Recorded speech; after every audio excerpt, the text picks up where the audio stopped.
Partia Socialiste po hyn në fazën finale të organizimit për zgjedhjet lokale, duke përqendruar peshën kryesore politike në kryeqytet.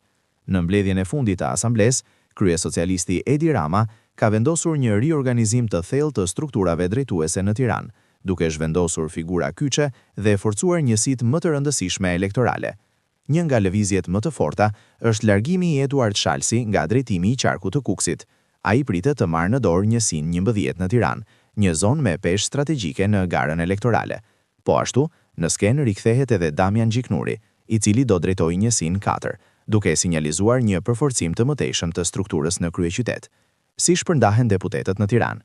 Njësia 1, Lindita Nikolla. Njësia 3, Iris Luarasi e Dona Bilali.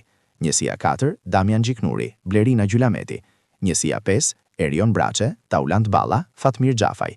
Njësia 6, Albana Koqiu, Endrit Yzeraj, Megi Fino. Njësia 7, Sofania Upaj, Enkelejt Musabeliu. Njësia 8, Igli Hasani, Vilma Premti. Njësia 9, Ogerta Manastirliu, Olti Muzaka.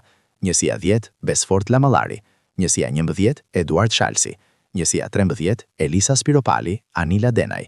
Ky konfigurim i ri tregon qartë fokusin e Partisë Socialiste për të blinduar Tiranën, duke vendosur figura me eksperiencë në zona kyçe dhe duke rritur presionin politik në prag të zgjedhjeve lokale.